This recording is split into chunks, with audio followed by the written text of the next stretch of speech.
Hello, welcome to this second video on how to play Gordon Lightfoot's record, the Edmund Fitzgerald. In this second video, what I want to do is to move on from first position chords that Gordon Lightfoot plays and show you how to use some second position chords in order to add some more interest into your playing as a solo performer. Bearing in mind, of course, that Gordon Lightfoot always plays with a band, so he's got a bass guitarist, he's got the drummer, and he's got a lead guitarist accompanying him when he plays rhythm guitar. But first of all, I just want to spend a little bit of time on Gordon Lightfoot's specific strumming technique. If you look at the way he plays this song, then this is how he's strumming it basically.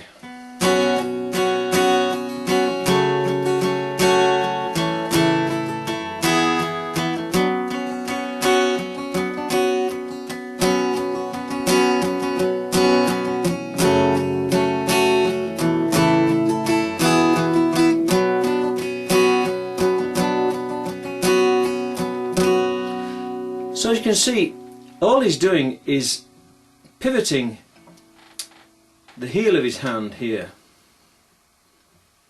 on the bridge pins, just gently placing them on the bridge pins, not moving this arm at all, or at least if he does, only very slightly. All the movement is from the wrist to the fingers and to his plectrum, picking here.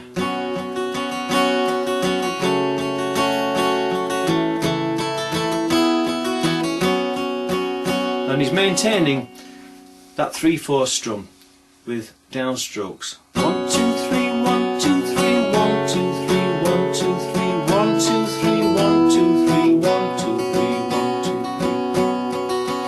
3. And if you could isolate Gordon Lightfoot's playing on his 12-string guitar, then you might get a hint of upstrokes.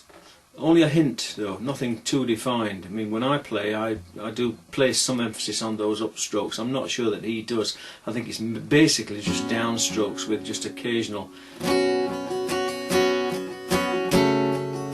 very light strokes on the upstrokes. Now, you watch some people play acoustic guitar and electric guitar, and when they're strumming, they strum like this.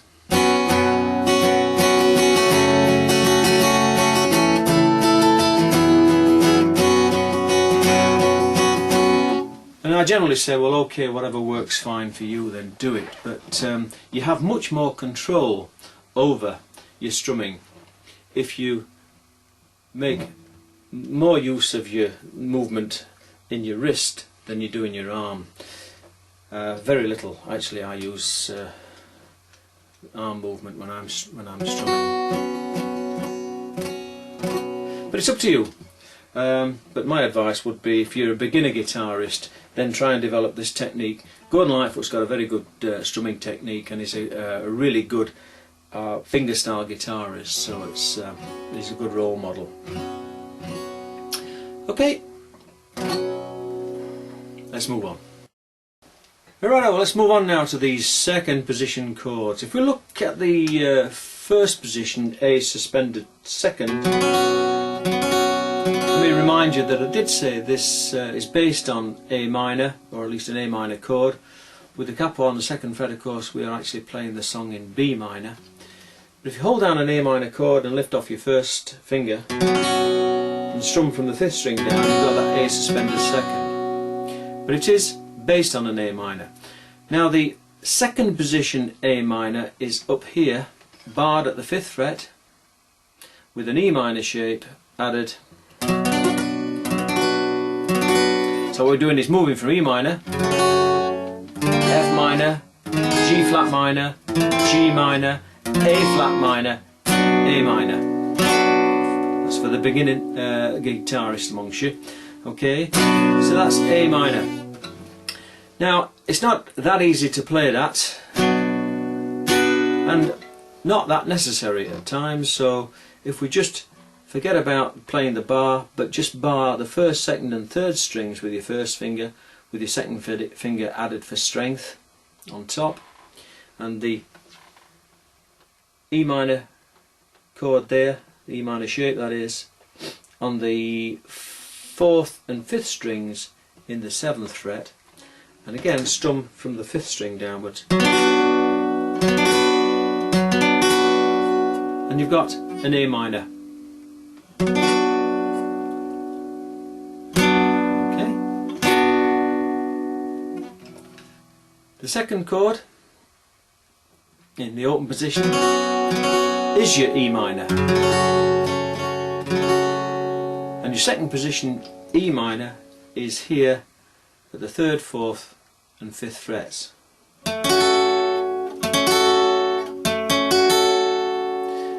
If you can play a D minor, okay, D minor in the first position, move that up, but you need to put your 3rd finger on the 4th string in the 4th fret, and then move that up one more position. So in effect we're going D minor, E flat minor, E minor,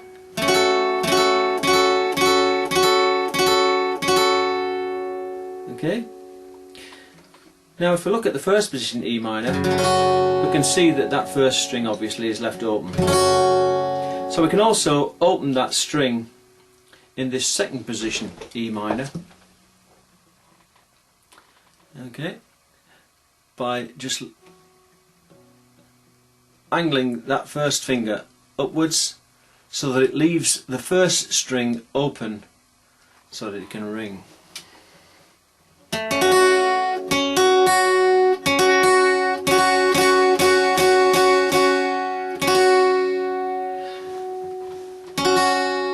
Another way of playing it is just to play what is basically a D7 shape. Imagine you're playing D7 here in the first position.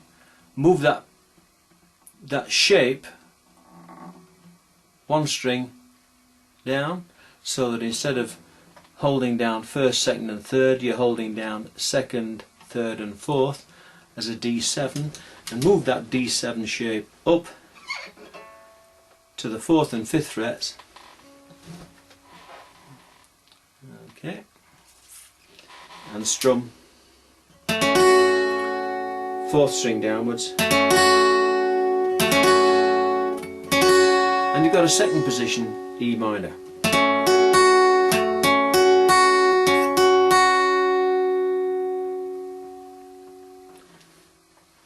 Put the two together.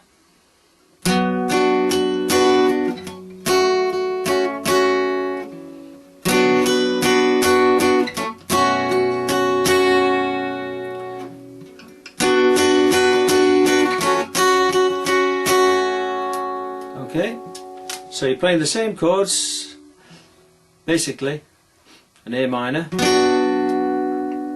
and then an E minor, and if you want an A suspended, then instead of playing a full E minor, just lift up that first finger, leaving the 1st and 2nd strings to ring open. So we're holding down an A minor shape at the 5th and 7th frets there, but then just lifting up that first finger to allow the 1st and 2nd strings to ring open,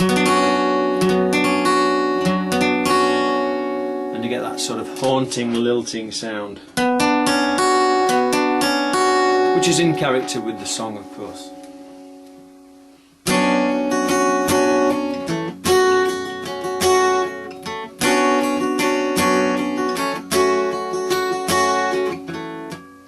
Okay. Right, moving on now to the 3rd chord in the sequence, which of course is a G chord. That's your first position, open position G. And the second position, as most of you probably already know, is an F shape moved up to the 3rd fret to give you G. So we go F,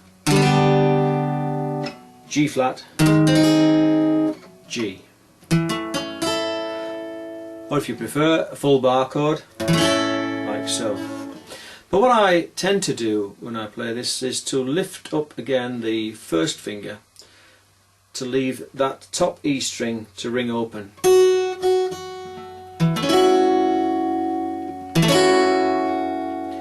So in sequence we'll be going A minor or an A sus chord to E minor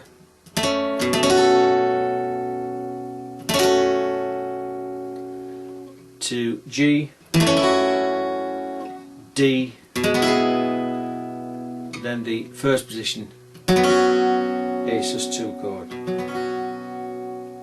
Alright, second position A minor, second position E minor, second position G, first position D, first position A suspended second. Okay. I'm going to start with this sequence using the full A minor chord and then run through the sequence again, opening it up as an A suspended chord as I've just showed you. Here we go.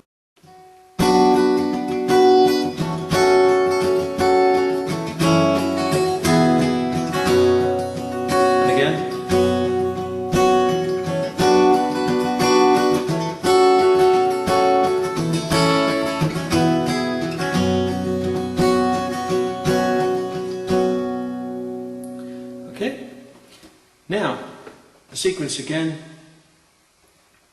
but not with a full A minor, but with this suspended chord there. Here we go.